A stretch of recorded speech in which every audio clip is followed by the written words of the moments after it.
नमस्कार दोस्तों, स्वागत है आप सभी का हमारे इस यूट्यूब चैनल एग्ज़ाम द्वार पे। तो दोस्तों, आज की इस वीडियो में मैं आप सभी को जैक बोर्ड क्लास 10th का साइंस का मॉडल प्रश्न पत्र से ऑब्जेक्टिव टाइप ऑफ क्वेश्चन करवाने वाला हूं, जो कि आप सभी का एग्ज़ाम के लिए बहुत ही ज़्यादा इम्पॉर्टेंट है। ठीक है, तो दोस्तों, आप सभी से हमारा एक रिक्वेस्ट है कि इस वीडियो में शुरू से लेकर के एंड तक बने रहे, और जो हमारे यूट्यूब चैनल पर नए आए हैं वो लोग चैनल को सब्सक्राइब करने के साथ साथ बेल के आइकन को प्रेस करें।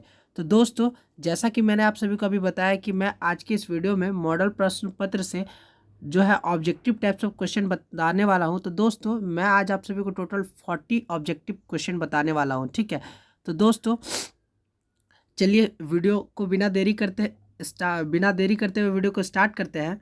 तो दोस्तों, जैसा कि आप सभी देख सकते हैं कि साइंस का पहला क्वेश्चन यहाँ पे कहता है कि दाढ़ी बनाने में किस प्रकार के दर्पण का उपयोग किया जाता है। ठीक है, दाढ़ी बनाने में किस प्रकार की दर्पण यानी कि शीशे का उपयोग किया जाता है। तो दोस्तों, दाढ़ी बनाने के लिए अवतल दर्पण का उपयोग किया जाता है, यानी कि इसका बिल्कुल सही उत्तर हो जाएगा ऑप्शन नंबर 3। ठीक है,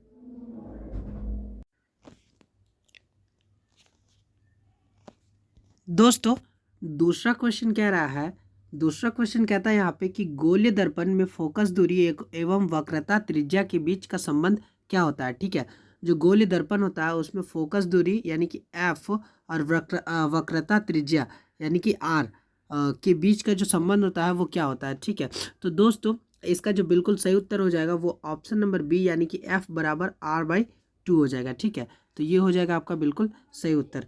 अगला क्वेश्चन की तरफ चलते हैं। क्वेश्चन नंबर 3 पूछ रहा है कि प्रकाश के अपवर्तन की क्रिया में कौन सी भौतिक राशि अपवर्तित रहती है। ठीक है, प्रकाश के अपवर्तन क्रिया में कौन सी भौतिक राशि अपवर्तित रहती है। ठीक है, तो दोस्तों, इसका बिल्कुल सही उत्तर हो जाएगा ऑप्शन नंबर ए यानी कि आवृत्ति। ठीक है, क्वेश्चन नंबर 4 कह रहा है कि 1 मीटर फोकस दूरी वाले उत्तल लेंस की क्षमता क्या होगी। 1 मीटर फोकस दूरी वाले उत्तल लेंस की क्षमता क्या होगी। तो दोस्तों, 1 मीटर फोकस दूरी वाले उत्तल लेंस की क्षमता वो 1D होगी, यानी कि ऑप्शन नंबर बी इसका बिल्कुल सही उत्तर हो जाएगा। आगे चलते हैं दोस्तों क्वेश्चन नंबर 5 की तरफ। क्वेश्चन नंबर 5 वो कहता है कि 4D क्षमता वाले अवतल लेंस की फोकस दूरी क्या होगी। ठीक है, 4D क्षमता वाले अवतल लेंस की फोकस दूरी क्या होगी। तो दोस्तों, 4D क्षमता वाले अवतल लेंस की फोकस दूरी 25 सेंटीमीटर होगी, यानी कि ऑप्शन नंबर बी इसका बिल्कुल सही उत्तर हो जाएगा। ठीक है, आगे बढ़ते हैं दोस्तों क्वेश्चन नंबर 6 की तरफ। क्वेश्चन नंबर 6 वो पूछ रहा है कि वाहन के अग्र दीपों में किस दर्पण का उपयोग होता है। यानी कि वाहन, कोई भी जो गाड़ी होता है उसका अग्रदीप यानी कि उसका जो हेडलाइट रहता है उसमें किस टाइप्स का मिरर का उपयोग किया जाता है। ठीक है, तो उसमें अवतल दर्पण का उपयोग किया जाता है। कोई भी जो गाड़ी घोड़ा होता है उसमें उसका जो हेडलाइट्स होते हैं उसमें हमेशा अवतल दर्पण का उपयोग किया जाता है। ठीक है, यानी कि ऑप्शन नंबर ए इसका बिल्कुल सही उत्तर हो जाएगा। क्वेश्चन नंबर 7 वो पूछ रहा है कि मानव नेत्र के जिस भाग पर किसी वस्तु का प्रतिबिंब बनता है वह क्या है।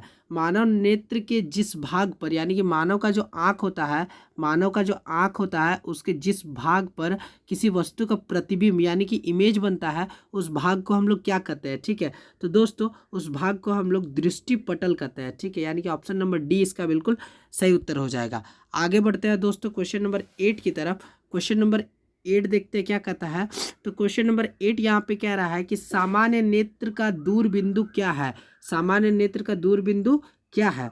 तो दोस्तों, सामान्य नेत्र का दूर बिंदु यहाँ पे 20 सेंटीमीटर भी नहीं होता है, 25 सेंटीमीटर भी नहीं होता और 100 सेंटीमीटर भी नहीं होता है, यानी कि ऑप्शन नंबर डी इसका बिल्कुल सही उत्तर हो जाएगा। यानी कि इसका सामान्य नेत्र का दूर बिंदु जो होता है वो अनंत होता है। ठीक है, आगे बढ़ते हैं क्वेश्चन नंबर 9 की तरफ।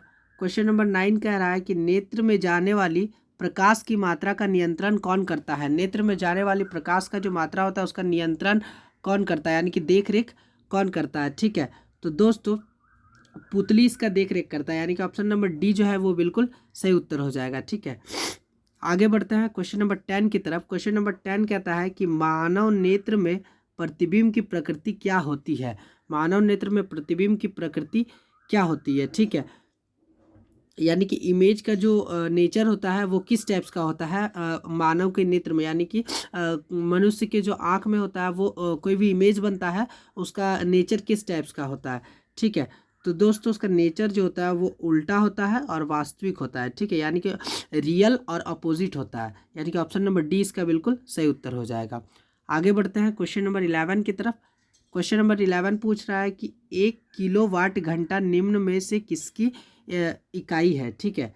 क्वेश्चन नंबर 11, तो दोस्तों इसका बिल्कुल सही उत्तर हो जाएगा ऑप्शन नंबर बी, यानी कि ऊर्जा। आगे बढ़ते हैं क्वेश्चन नंबर 12 की तरफ। क्वेश्चन नंबर 12 पूछ रहा है कि कूलम किसका एसआई मात्रक है। कूलम किसका एसआई मात्रक होगा, ठीक है, तो विद्युत आवेश का, यानी कि ऑप्शन नंबर ए बिल्कुल इसका सही उत्तर हो जाएगा। क्वेश्चन नंबर 13 यहाँ पे देखिए पूछ रहा है कि विद्युत मोटर एक युक्ति है। विद्युत मोटर एक युक्ति है जो परिवर्तित करती है, यानी कि जो क्या परिवर्तित करती है, तो विद्युत ऊर्जा को यांत्रिक ऊर्जा में परिवर्तित करती है, यानी कि ऑप्शन नंबर बी इसका बिल्कुल सही उत्तर हो जाएगा, ठीक है। आगे बढ़ते हैं क्वेश्चन नंबर 14 की तरफ। क्वेश्चन नंबर 14 पूछ रहा है कि जल का विद्युत अपघटन किस प्रकार की अभिक्रिया है। जल का विद्युत अपघटन होना ये किस प्रकार की अभिक्रिया है, ठीक है, तो दोस्तों ये एक वियोजन अभिक्रिया है। जल का विद्युत अपघटन होना एक वियोजन अभिक्रिया, तो ऑप्शन नंबर बी जो है वो इसका बिल्कुल सही उत्तर हो जाएगा। आगे बढ़ते हैं क्वेश्चन नंबर 15 की तरफ। क्वेश्चन नंबर 15 पूछ रहा है कि CuO+H2 और Cu+H2O दिए हुए अभिक्रिया में किस पदार्थ का उपचयन हो रहा है, यानी कि किस पदार्थ का यहाँ पे उपचयन हो रहा है। ये जो अभिक्रिया दिया हुआ है इसमें किस प्रकार का किस पदार्थ का उपचयन हो रहा है, ठीक है, तो दोस्तों इसका बिल्कुल सही उत्तर हो जाएगा H2, यानी कि इसमें जो है H2 का उपचयन हो रहा है। आप सभी तो 10th क्लास में उपचयन अपचयन अभिक्रिया पढ़े ही होंगे, जिसको रेडॉक्स रिएक्शन बोला जाता है, ठीक है।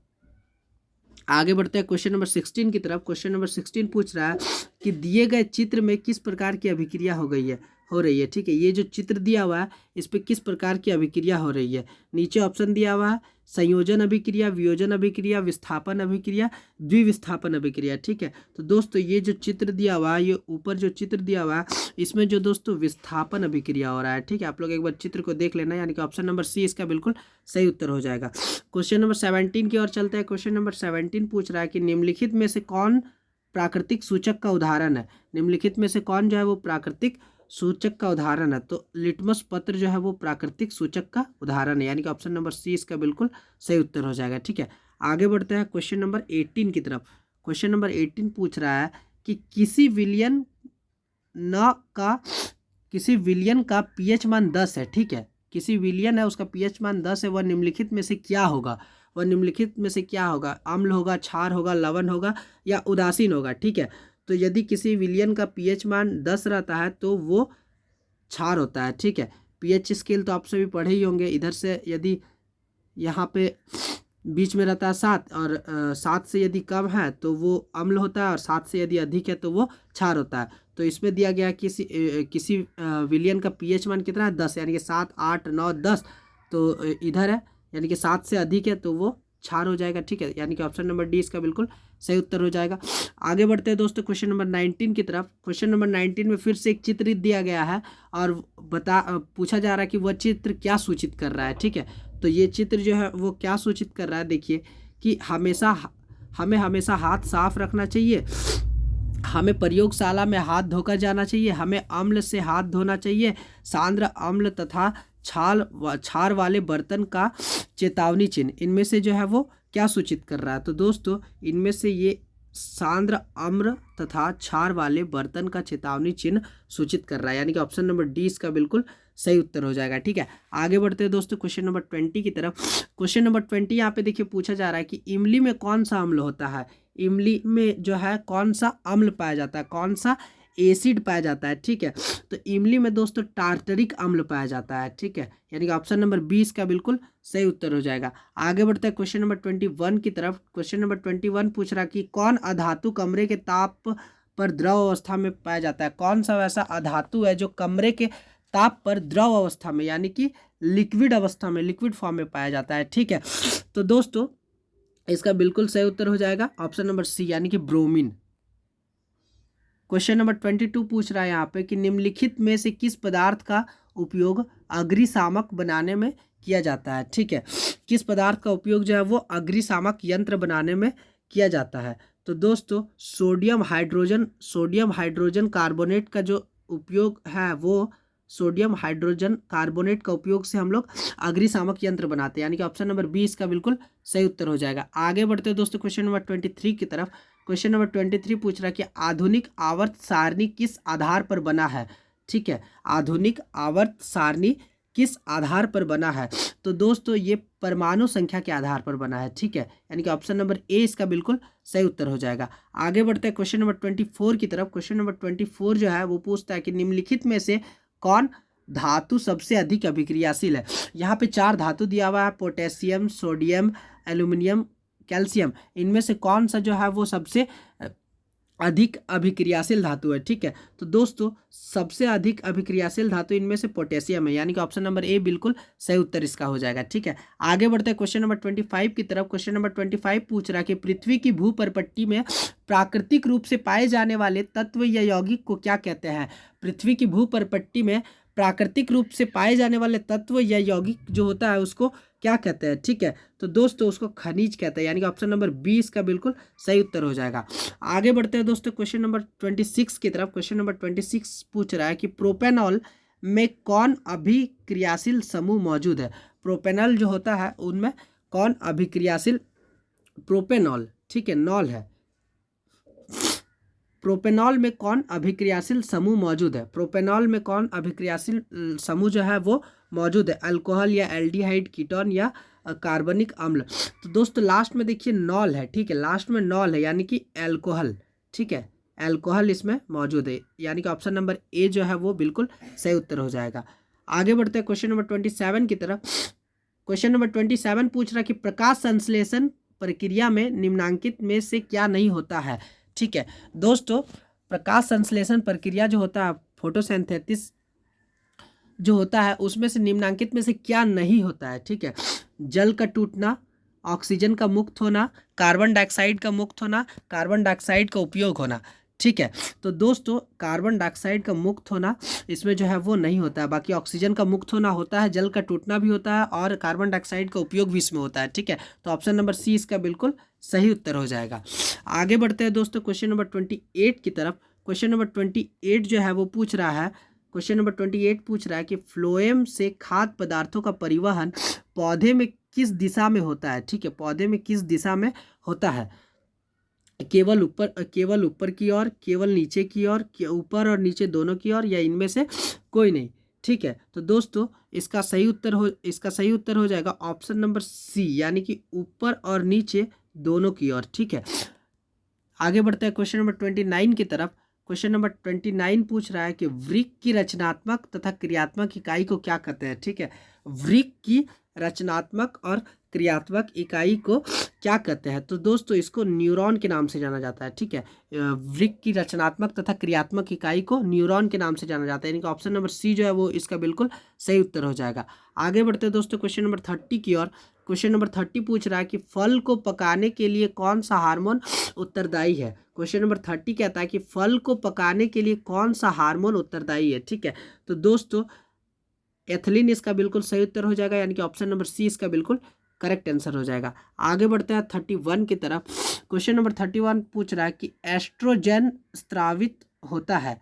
एस्ट्रोजन किसके द्वारा स्त्रावित होता है, तो दोस्तों ये अंडाशय के द्वारा स्त्रावित होता है। ठीक है, यानी कि ऑप्शन नंबर ए बिल्कुल सही उत्तर इसका हो जाएगा। आगे क्वेश्चन पूछ रहा है क्वेश्चन नंबर 32 कि नर युग्मक और मादा युग्मक के संलयन को क्या कहते हैं। नर युग्मक और मादा युग्मक के संलयन को क्या कहते हैं, तो दोस्तों इसको कहते हैं निषेचन। ठीक है, यानी कि ऑप्शन नंबर बी इसका बिल्कुल सही उत्तर हो जाएगा। आगे बढ़ते हैं दोस्तों क्वेश्चन नंबर 33 की तरफ। देखिए यहाँ पे एक फोटो दिया हुआ है, डायग्राम दिया हुआ है, दिए गए चित्र में कौन सा जनन हो रहा है। ठीक है, ये जो चित्र दिया हुआ है इसमें कौन सा जनन हो रहा है, क्या इसमें मुकुलन हो रहा है या विखंडन हो रहा है या द्विविखंडन हो रहा है या पुनर्जनन हो रहा है। ठीक है, तो दोस्तों इसमें जो है वो मुकुलन हो रहा है। ठीक है, यानी कि ऑप्शन नंबर ए बिल्कुल सही उत्तर हो जाएगा। ऑप्शन नंबर ए इसका बिल्कुल सही उत्तर हो जाएगा। आगे बढ़ते हैं दोस्तों क्वेश्चन नंबर 34 की तरफ। क्वेश्चन नंबर 34 पूछ रहा है कि पक्षी और चमगादड़ के पंख है, पक्षी और चमगादड़ के पंख है, तो दोस्तों इसका बिल्कुल सही उत्तर हो जाएगा ऑप्शन नंबर डी। ठीक है, यानी कि असंजात अंग, यानी कि ऑप्शन नंबर डी इसका बिल्कुल सही उत्तर हो जाएगा। आगे बढ़ते हैं क्वेश्चन नंबर 35 की तरफ। क्वेश्चन नंबर 35 पूछता है कि मेंडल अपने प्रयोग के लिए किस पौधे को चुना। मेंडल ने अपने प्रयोग के लिए किस पौधे को चुना? तो दोस्तों उन्होंने अपने प्रयोग के लिए मटर के पौधे को चुना था, यानी कि ऑप्शन नंबर सी इसका बिल्कुल सही उत्तर हो जाएगा। आगे बढ़ते हैं क्वेश्चन नंबर 36 की तरफ। 36 नंबर क्वेश्चन पूछ रहा है कि निम्नलिखित में से कौन उत्पादक है। निम्नलिखित में से कौन उत्पादक है? तो दोस्तों सांप तो उत्पादक नहीं है, ठीक है, घास भी मेढक भी उत्पादक नहीं है, ग्रास होपर भी उत्पादक नहीं है, ठीक है, यानी कि घास उत्पादक है। ऑप्शन नंबर सी जो है वो इसका बिल्कुल करेक्ट आंसर हो जाएगा। आगे बढ़ते हैं क्वेश्चन नंबर 37 की तरफ। क्वेश्चन नंबर 37 पूछ रहा है कि किसी आहार श्रृंखला में शाकाहारी का निर्माण होता है। किसी आहार श्रृंखला में शाकाहारी का निर्माण होता है, ठीक है, प्रथम पोषी स्तर के, द्वितीय पोषी स्तर के, तृतीय पोषी स्तर के या चतुर्थ पोषी स्तर के। तो दोस्तों इसका बिल्कुल सही उत्तर हो जाएगा ऑप्शन नंबर ए, यानी कि प्रथम पोषी स्तर के का विकास होता है किसी भी आहार श्रृंखला में, ठीक है। आगे बढ़ते हैं क्वेश्चन नंबर 38 की तरफ। क्वेश्चन नंबर 38 पूछ रहा है कि ओजोन परत के अपक्षय के लिए कौन जिम्मेदार है। ओजोन परत के अपक्षय के लिए कौन जिम्मेदार है? तो CFC, यानी कि ऑप्शन नंबर 20 का बिल्कुल करेक्ट आंसर हो जाएगा। आगे बढ़ते हैं क्वेश्चन नंबर 39 की तरफ। क्वेश्चन नंबर 39 पूछ रहा है कि निम्नलिखित में से कौन सा जैव मात्रा ऊर्जा स्रोत का उदाहरण नहीं है, ठीक है, निम्नलिखित में से कौन सा जैव मात्रा ऊर्जा स्रोत का उदाहरण नहीं है? तो नाभिक की ऊर्जा, यानी कि ऑप्शन नंबर सी इसका बिल्कुल करेक्ट आंसर हो जाएगा। पवन ऊर्जा, लास्ट क्वेश्चन है कि पवन ऊर्जा उत्पादन के लिए पवन की चाल न्यूनतम कितनी होनी चाहिए। पवन ऊर्जा उत्पादन के लिए पवन की चाल न्यूनतम कितनी होनी चाहिए, ठीक है। तो दोस्तों 15 मीटर पर सेकंड इसका बिल्कुल सही उत्तर हो जाएगा, यानी कि ऑप्शन नंबर बी जो है वो इसका बिल्कुल करेक्ट आंसर हो जाएगा, ठीक है। दोस्तों बस इतना ही आप सभी को आज बताना था। टोटल मैंने आज आप सभी को क्लास 10th का जो साइंस वाला मॉडल पेपर है उसमें से जितना भी objective question, objective types of question है, सारा का सॉल्यूशन मैंने आज आप सभी को इस वीडियो में करवा दिया। तो उम्मीद करते हैं कि वीडियो आप सभी को पसंद आया होगा। वीडियो पसंद आया तो वीडियो को एक लाइक कर देना, कमेंट करके बताना कि वीडियो आप सभी को कैसा लगा, और जितना हो सके वीडियो को अपने दोस्तों के साथ शेयर करना। मिलते हैं जल्दी एक न्यू वीडियो के साथ, तब तक के लिए बाय बाय, टेक केयर।